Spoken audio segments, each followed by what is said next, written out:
शिक्षकी पेशा म्हणजे एक खडतर नोकरीचा प्रवास। ही तारेवरची कसरत करताना समाजातील भविष्यातील आदर्श नागरिक आपल्या विद्यार्थ्यांमधून घडवितानाच आपल्या कुटुंबाची स्वप्नपूर्ती करून आदर्श शिक्षण सेवा देत कर्तव्यपूर्तीमधून निवृत्ती होणे हा बहुमान म्हणजेच आयुष्याचं सार्थक। असाच एक कर्तव्यपूर्ती सोहळा आज सातपूर स्वारबाबा नगर येथील मनपा शाळा क्रमांक 93942511च्या मराठी, हिंदी, उर्दू माध्यमाच्या आदर्श मुख्याध्यापिका तसेच मनपा शिक्षण विभाग सातपूर केंद्राच्या प्रमुख मंदाकिनी निकम यांचा नगरसेवक तथा मनपा स्थायी समिती सदस्य प्रकाश लोंढे यांच्या मार्गदर्शनातून सर्व शिक्षक वृंदाच्या सहकार्यातून पार पडलेल्या या कर्तव्यपूर्ती सोहळ्याच्या अध्यक्षस्थानी प्रकाश लोंढे तर प्रमुख पाहुणे नगरसेवक शशिकांत जाधव, दीपक लोंढे, वाल्मिक रणशूर, प्रभाग 11च्या उमेदवार दीक्षाताई दीपक लोंढे, नगरसेविका नंदिनी जाधव, उत्तम सोनवणे, दिलीप जालते, समाधान जगताप, सुनील आयरे, प्रदीप कटारे, महेंद्र जाधव, सिद्धार्थ लोखंडे, रंगनाथ निकम, नितीन निगळ, सुलतान पाशा, हाजी शेख आदी मान्यवर उपस्थित होते। मान्यवरांच्या हस्ते सरस्वती पूजन व दीप प्रज्वलन करून कार्यक्रमाची सुरुवात झाली। शाळेच्या वतीने सर्व मान्यवरांचा शाल श्रीफळ पुष्प देऊन स्वागत सत्कार करण्यात आला।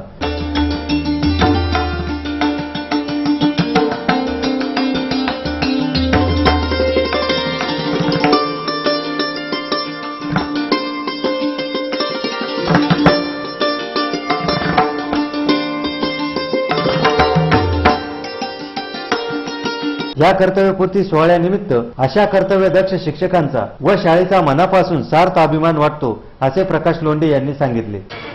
ज्या ताकदीने केंद्र प्रमुखाची जबाबदारी एका महिलेकडे असताना प्रत्येक शाळेचं व्हिजिट मारण्याबरोबर शालाबाह्य असलेले कार्यक्रम आणि विशेषतः महानगरपालिकेच्या मला अभिमान वाटतो माझ्या सर्व शिक्षकांचा की महानगरपालिकेमध्ये शासनाचे कोणताही आदेश हो, कोणताही परिपत्रक येऊ त्याची जर खऱ्या अर्थानं पहिली अंमलबजावणी होत तर ती स्वारबाबा नगरची शाळा आहे।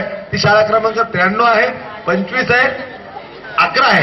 93, 94, 25, 11 ही आदर्श शाळा आहे। यासाठी नव्हे ह्या पूर्ण परिवारासाठी जे जे कामकाज केलंय ते उल्लेखनीय आहे। कर्तव्यपूर्ती निमित्त शिक्षक वृंदासह मान्यवरांच्या हस्ते विविध भेटवस्तू देत सत्कार सोहळा उत्साहात संपन्न झाला। या सोहळ्यानिमित्त दीक्षाताई दीपक लोंढे व शशिकांत जाधव यांनी मुख्याध्यापिका निकम यांना शुभेच्छा दिल्या।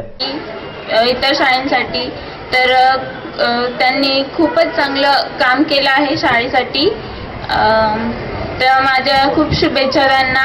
पुढचं जीवन त्यांचं सुखकर असो, खूप चांगले कामे करू त्यांनी। धन्यवाद। पार केलं एक वयाच्या शिक्षण आणि संसारापर्यंत आणि नोकरी लागलेल्या दिवसापासून तर आता रिटायरमेंट पर्यंत हे 2 टप्पे पूर्ण झाले आणि मला वाटतं आता शेवटचा 3रा टप्पा, त्या टप्प्याकडे तुम्ही आता पदार्पण केलं आणि म्हणून इथून पुढे आता तुमचं परत कडे चालू झालं। अनेक विद्यार्थी घडवले, अनेक लोकांना मोठं केलं। आज 3ऱ्या पिढीचे विद्यार्थी या ठिकाणी आपल्याला पाहायला मिळतात आणि मला वाटतं प्रत्येकाच्या जीवनामध्ये ही वेळ येते आणि त्या जीवनामध्ये त्याने आपलं जर चांगलं काम केलं, स्वतःला समाधान होईल असं जर काम करता आलं तर मला वाटतं अनेक गोष्टी आपल्या आपोआप सोप्या होत चालतात। या कर्तव्यपूर्ती सोहळ्यानिमित्ताने मंदाकिनी निकम यांचा 38 वर्षाचा सेवा काळातील सहकार्यांनी शुभेच्छा देत सत्कार केला।